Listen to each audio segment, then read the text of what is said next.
Hello and welcome to the Black Complementary Therapist. I'm your host, Pauline Blackwood of Pendulum Massage. I'm a London-based massage therapist who works out of my studio near Canary Wharf called Pendulum Massage. Thank you for your ears. So in today's show, I'd like to let you know that today we're going to talk about stress. And it's a big one. And it follows on from the one on inflammation and why complementary therapists who are Black are needed now more than ever. And I think it's an important one because stress affects all of us in different sorts of ways. We know the general responses to stress, but we need to keep being reminded. Anyway, to start this show, as always, we're going to breathe. And today, I'm going to give little but the physical response to breath as an observation. And today's physical observation, I hope you'll join me with, is the expansion of the rib cage. We know that the rib cage expands and relaxes with each and every breath, but sometimes we forget how beautiful and thorough that can be. So get yourself seated comfortably or standing comfortably, whatever position you're in. You may be lying. If you're driving, you can still do the breath. And on the in-breath, which is smooth and light and luscious, we can feel the expansion of the rib cage. And on the out-breath, how it relaxes and allows the lungs to deflate.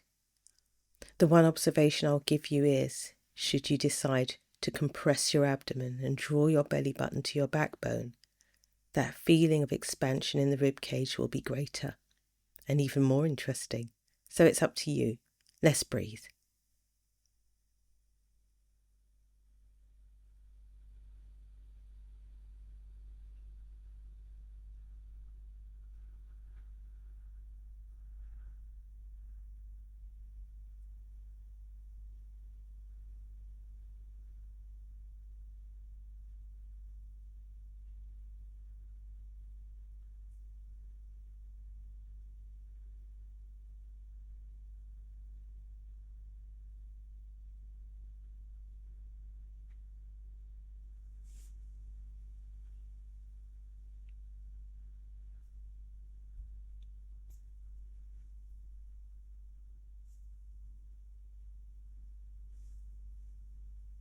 That's lovely. Thank you for joining me with the breath.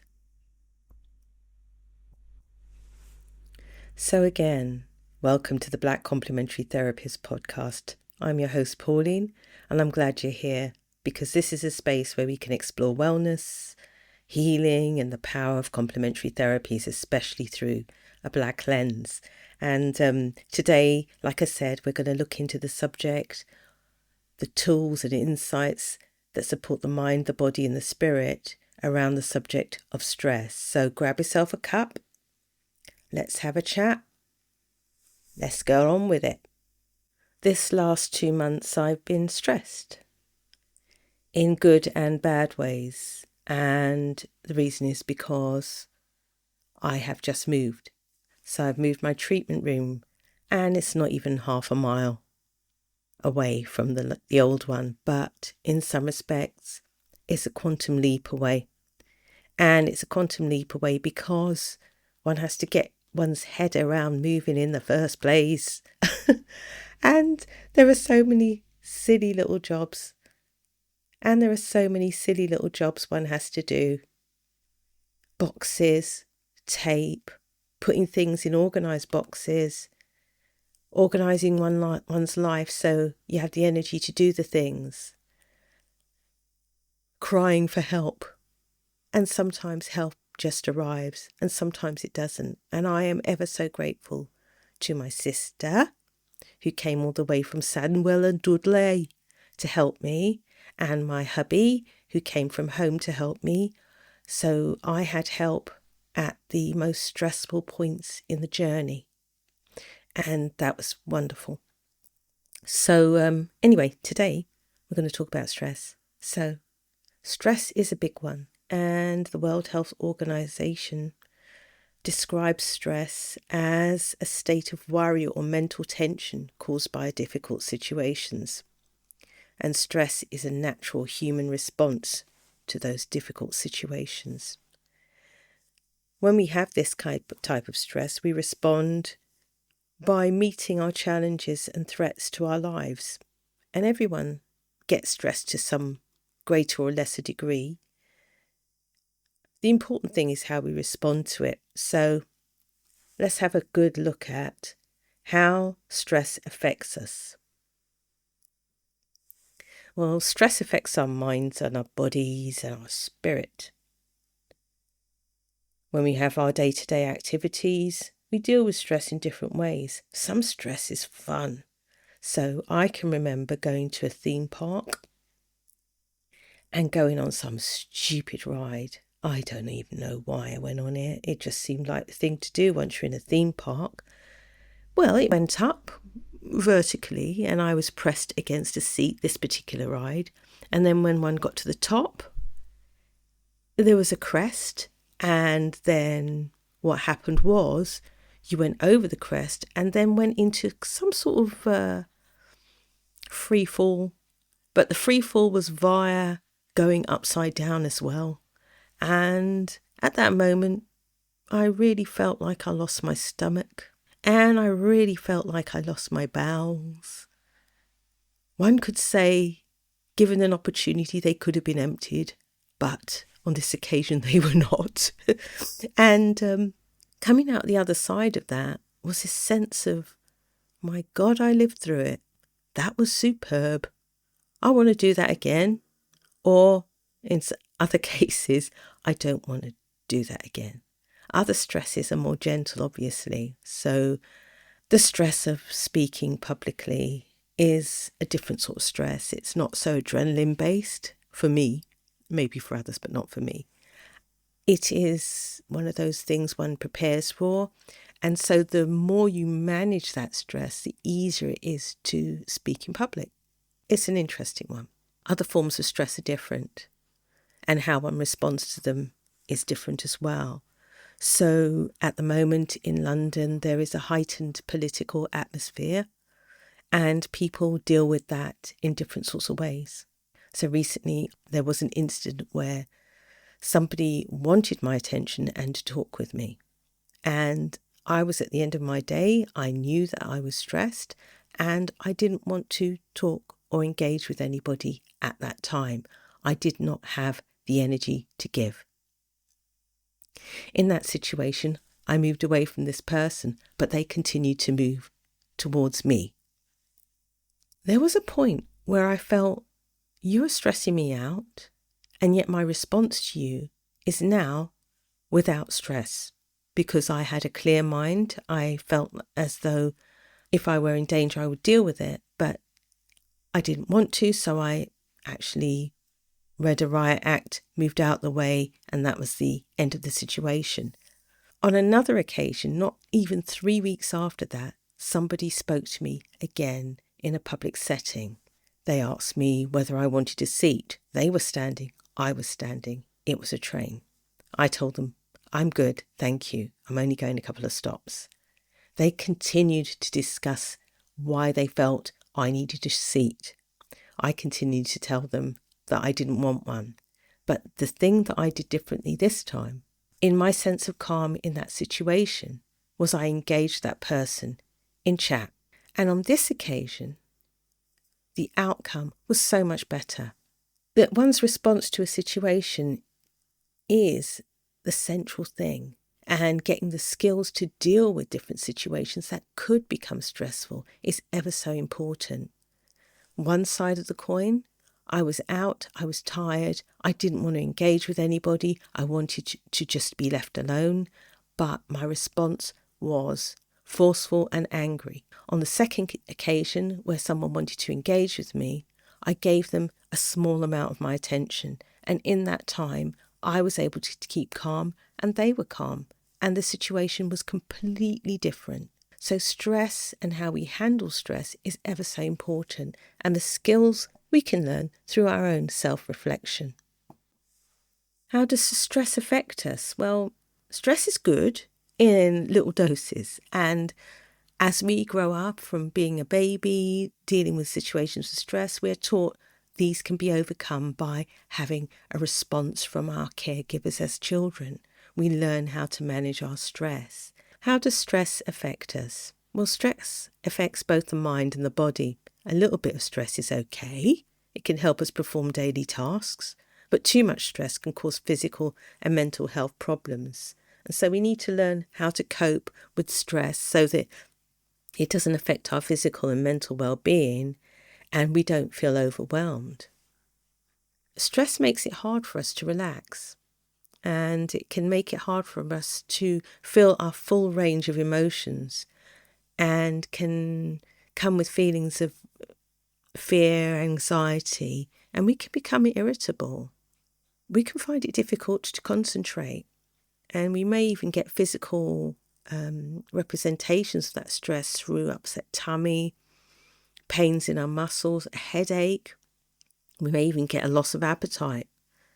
Chronic stress, that stress that's ongoing, may be made worse from health conditions. So if your body's already dealing with, inflammation, or your body's dealing with an autoimmune condition like lupus, or if you have heart disease, stress on top of that can actually make it worse. It can worsen your symptoms. And some people deal with chronic stress with alcohol, because alcohol can heighten or deaden emotions, tobacco, which changes the way our body responds to stress, even additional food that we don't need in our diet. They may be things that create and worsen stress responses in our bodies. Stressful situations can also make mental health conditions worse by deepening depression and anxiety. And sometimes we need help with those sort of symptoms, whether it become in the form of stress management, whether it become in the form of some mental health assistance with talk therapies and the like, or rest.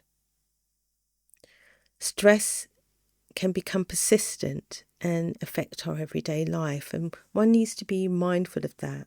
So getting a handle on stress is ever so important. Nobody responds to stress in the same way. We are all different.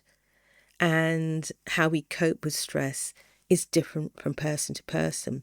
So for you and for me, we need to find our own way to deal with stress in our way. Sometimes we have difficult situations in life, like moving house, or getting married, or dealing with divorce, or changing something fundamental in your life. All of these things are natural, challenging situations. So if you have an interview or an exam, or your job's not 100% on it so far as job security is going, even people can stress you out. So many people's stress reduces over time as their situations improve. And we need to work on that. We need to work on improving what situations we're in, or our relationships, or our work settings, or perhaps it's an economic thing where things ease off because we're earning more, or we're saving more, or something that we've been spending time and money on is now coming to an end. Stress tends to be widespread during events such as economic times, political times. We have times in our lives where things are going crazy for whole populations all at once. And we need to be able to work through these situations, not only as individuals, but as communities. And this is the important thing. We are not alone.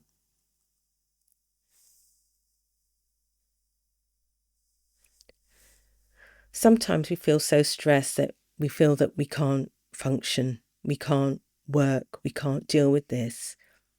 And if the stress is so much that it's affecting the way you live and your ability to cope with life situations in general, it's time to ask for help. And it may be help from somebody spiritual, it may be help from medical establishment, it may be help from community, but either way, it's important to ask for help if the situation is just too much for you to cope with and you feel like you're not thriving and you're just living. So stress we'll deal with with some form of stress management. And stress management is one of those protocols that we can call in that can help us get through this situation. It's tried, it's tested. We all know that if you've got a plant and it's in a pot and it's on your window ledge and the window ledge overlooks nature and gets good sun in the day and not too hot and not too cold, that plant will be okay for a bit, won't it? It'll be fine. And then we remember, well, actually, that plant could do with a bit of water every now and again. And it could do with maybe some plant food every few months. And when it thrives in that spot, perhaps we'll turn it around so that it doesn't lean too much in one direction. And when it gets bigger, we'll repot it and it will be happy and thrive for more years to come. Well, us humans are a bit like that as well. How we manage stress is important. Just like that plant, we don't want it to be stressed out.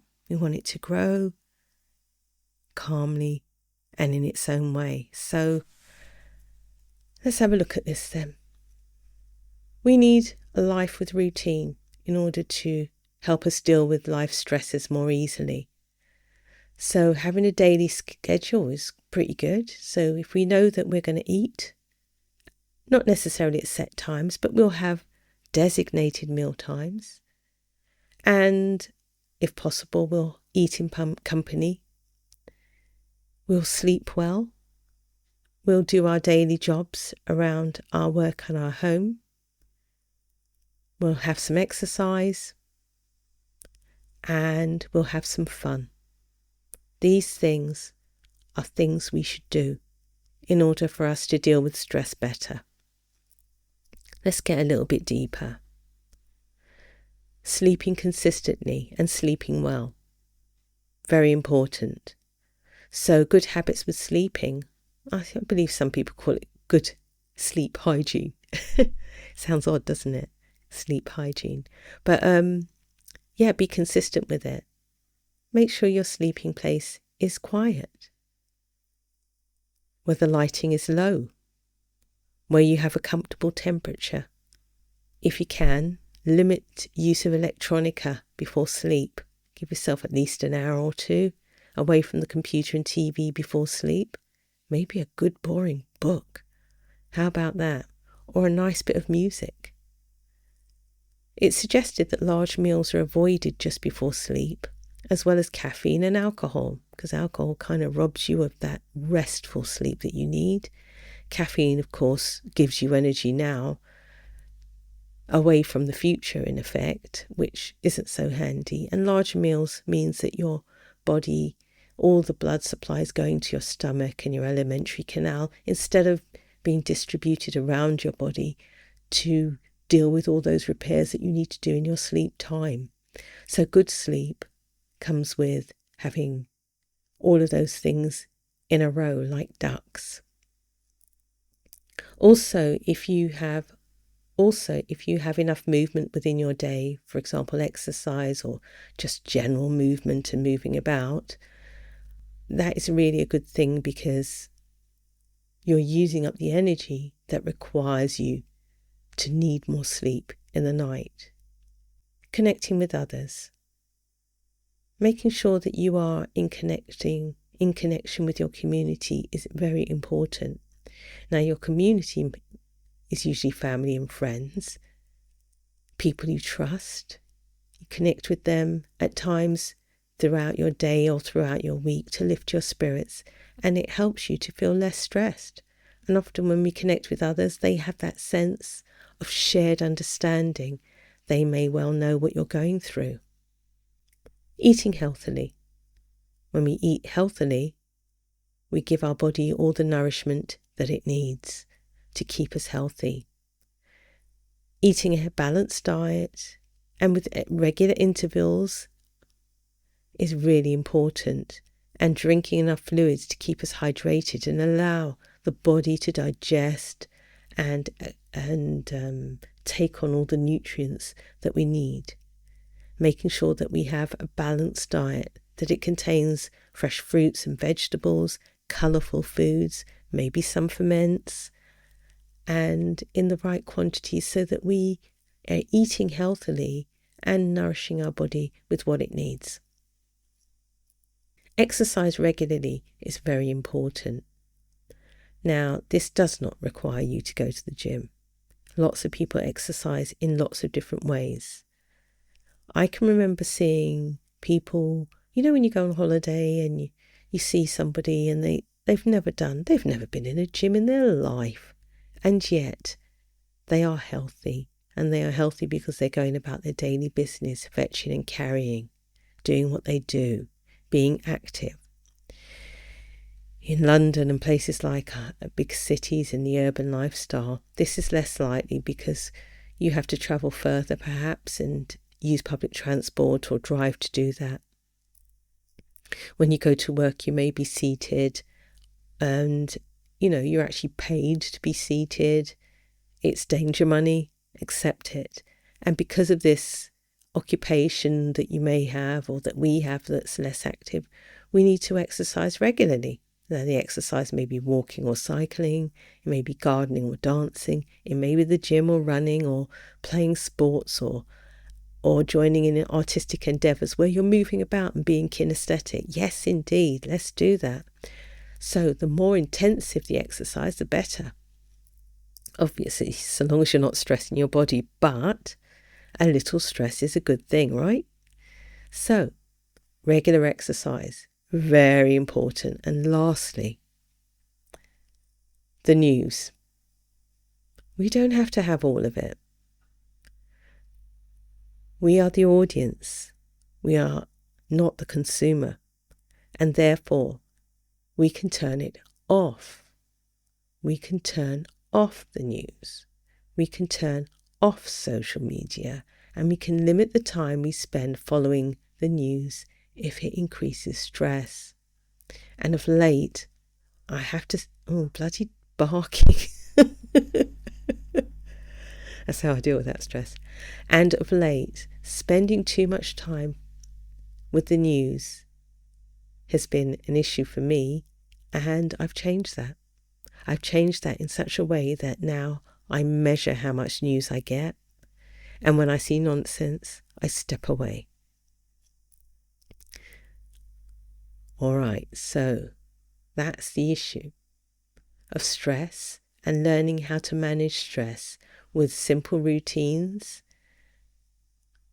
regular meals, plenty of sleep, connecting with community, eating healthy, exercising when I can, and limiting time following the news media. Let them keep their salaciousness, and let's live our lives with true compassion. I think that's the main thing. Okay, so I think that's about it on this one. What I'd like to say is that it's been a pleasure talking with you, as always. My apologies for not getting this episode out on time. The reason was simply because I was moving, and it's a lot for a girl to do. I'm telling you, it is a lot. And sometimes you just have to say, right, I'm really sorry, but if I try and do this in a time in the fashion of every 14 days, regardless of what's going on in my life, it will stress me out. And this podcast is for fun. And bearing that in mind, I hope that you enjoyed it. So thank you for listening to this episode of the Black Complementary Therapist podcast.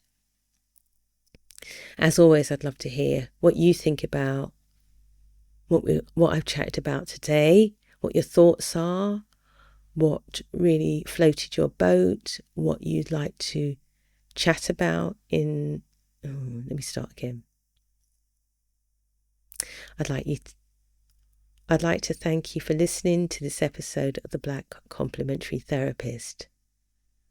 I'd love to know what you think about this episode and what resonated with you, and how you might take any of these ideas on in your wellness journey within your own complementary therapist business. If you've enjoyed today's episode, please share it with your friends or leave a review, 5-star please, because I want to get some good things from this. It really helps people to find me also if I have these 5-star reviews. You're welcome to get in touch with me. I usually leave some links in the show notes and some connecting web links and such like. You can find me on social media as the Black Complementary Therapist, but also as Pendulum Massage. So until next time, look after yourself. Be good, drink your water, join your community, do your things, and enjoy life, because your well-being matters. Okay, take care then, and bye.